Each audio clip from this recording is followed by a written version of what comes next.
Hello, everyone. I hope you're still kind of high off that victory over the Chargers. I am. And I think we are allowed to take an extra day or so because, we have a Monday Night Football game next week. So we have an extra day. So enjoy yourselves. Enjoy that win a little bit longer. Just think, I love the run game. I love the run game. And that run game on Sunday it looked like it was literally unstoppable. And I truly believe that about our run game. I think it's unbeatable. But of course, the NFL doesn't support that. The NFL, and Bucky Brooks went even deeper with that pass thing. Bucky Brooks said, and I was like, yeah, that makes all the sense in the world. He said an offensive coordinator, he knows the coaching side of it. Offensive coordinator with a passing offense will get a job 100 times faster than the offensive coordinator that runs the football, because running is boring. Running is not good for TV. Running is not good for making moolah. Running is bad for a lot of stuff to make the NFL a passing league, not because it's like, it's the way you win. That isn't it. But, the media is the same way. A quarterback who passes 400 yards and lose will get more credit from the media than a quarterback that passes for 200 yards and wins. And you can't tell me Dak would have got that contract if he's putting up the numbers that I want him to put up. He had to have those big, almost 5,000 yards season to pass it. And he's great here. That's just what we're dealing with. But right now, I honestly believe that if we're not the best, we have the potential to be the best running football team in the league with Ezekiel Elliott and Pollard. And I'm going to say something here, and I'm not downing Pollard in any way whatsoever, but Pollard is our extra, our RB2 or whatnot. And what Pollard does for this offense looks a whole lot better than what Zeke does. But this is a classic thunder and lightning situation. And when you're doing the thunder and lightning thing, the lightning is always much easier to find out there in the world, in the league or whatever, than the thunder, because the thunder has to do a lot of other stuff. You know what I'm saying? Thunder got to protect the pass. Thunder got to get those short yards on first down. Thunder got to do the goal line runs. Thunder's got to get first downs when the entire defense knows they're running. None of that stuff Pollard's going to be able to do. But Pollard's way better in that, on the peripheral with speed and whatnot. So together, they're going to work like magic.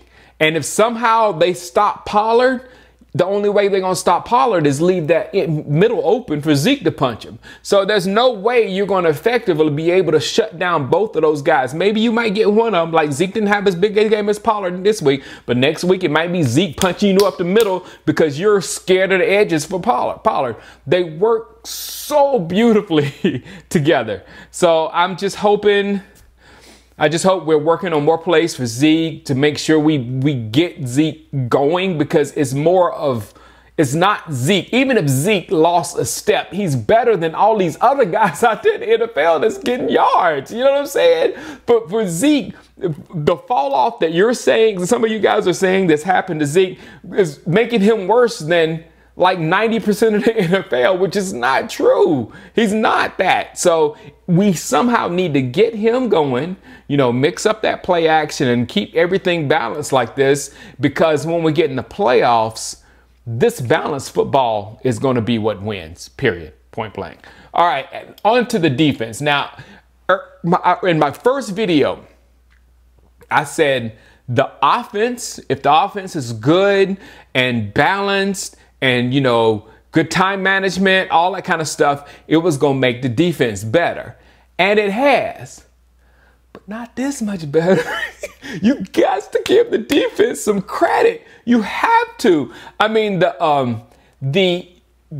let's just start. Okay. Micah Parsons, congratulations for being the rookie defensive player of the week. You deserve it. I think what you did hadn't been done since 2019 or something, maybe before that or whatnot with 8 pressures. So this guy has, and that can happen for your defense. You get one phenomenal talent like that, and yeah, he was good at linebacker, but we got linebackers. There was the LVE and Jalen looked normal again when you took him away from the back. And I think people who saw him in Hard Knocks, that Micah was just so good. He was sucking up all the plays away from him.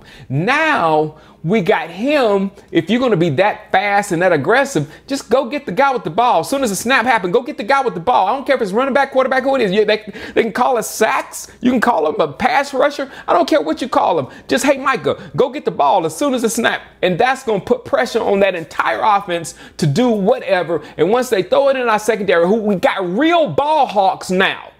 I told you when we got him, I didn't know about Diggs. I didn't know Diggs was that much of a ball hawk, but I know Kazee is a ball hawk. You know, so we have real ball hawks back there that actually are looking for that turnover or whatever. And when you have someone forcing the issue with 8 pressures like that, it's going to run people right into LV, right into Jalen, right into Diggs. You know, throw the ball right into Diggs, throw the ball right. You know, it's going to cause so many mistakes by the offense, and that right there is good defense. When you force things to happen, that is good defense right there. I don't care about no stats. Don't give me no stats. That's good defense right now. And last thing is Mike McCarthy. Mike McCarthy is the new scapegoat in Dallas. That's one thing that Dallas does very well, the entire organization. They will figure out how to blame the entire season on one person at the end of the season. And my prediction this year, it will be Mike McCarthy. I am in no way a fan of Mike McCarthy. I never wanted him. You look at him in Hard Knocks, and it's hard to run through a wall for him or whatever. So he's going to have to prove to me that he's a great coach or whatever. But if he's not, I think most of us kind of knew that. When Aaron Rodgers said he was the worst coach that he's ever had, we kind of knew that he could be. And if he is bad, you got to take some of that. Would you call it you got to take some of that for hiring him, is what I'm trying to say. That was your coach search, and your coach search has ended. Well, since Bill Parcells, your coach search has ended up with Wade Phillips, Jason Garrett, and this guy. So if this guy isn't good, you're going to blame the same, everything on here, like you did Jason Garrett, like you did Wade, like you did Rob Ryan, like you did T.O. Like there's a whole list of, at the end of the year, it's that guy's fault. Get him out of here, and now we're going to win. Next year, it's going to be Wade. Freudian slip, right? Next year, it's going to be Mike. But the problem, again, what I see is just the organization. I mean, it's the organization does not know how to win championships. You know, when Jerry was there with the Jimmy, Jerry knows how to do it from a GM perspective. He knows how to do it from not from a GM, from an owner's perspective. You know, going to get the players and whatnot, and kind of from a GM, but he does not know what to do on the football field as far as to bring a championship. You know what I'm saying? The only person that we had in those walls that knew how to do that was Bill Parcells. You know, and then when someone brought their outside influence, that we didn't like it. So from here on out, we don't like outside influence in the Cowboys, because we're going to do things the Cowboys way. But the Cowboys way, the Cowboys way does not know how to win the Super Bowl. They don't. And that's what I think of good coaches. Again, it's going to be so clean. It's going to be McCarthy out, Kellen Moore up, coach. But in my opinion, I'm not going to like Kellen Moore either. Go ahead with your comments. I'm not going to like him. And it's simply because of this. I believe that good coaching comes from good coaching. Good coaching doesn't come out of thin air when you have bad coaches above you. So it's not Kellen Moore's fault. I might like Kellen Moore if I ever met him or whatever. It has nothing to do with Kellen Moore. It has to do with the information. You got to know this one. The information that has went into Kellen Moore since he's been in the NFL. It has come mainly from 3 people. Scott Linehan, Jason Garrett, and now Mike McCarthy. That's the people that he was under. So none of them know game management. So how is he going to be, better than this guy with game management when he hasn't learned it under anybody? So that's my thing. It's like there's coaching trees in NFL. Bill Walsh's stuff is still going. Bill Parcells' stuff is still going. Everybody's, from those top, even Danny Reed's got a tree going on. But all these people have their own trees in the NFL. And I feel like good coaches come from other good coaches. It's just the way I believe or whatever. Maybe it's going to be something outside of it. I'll be for it if it happened, but I have to see it. But I can't just say it's going to happen when it doesn't make sense up here. All right, guys. We'll talk about the Eagles on Thursday. I'm not afraid of them. We can't lose the game, but I'm not afraid of them, not that much. Not that much. All right, guys. Holler at you later.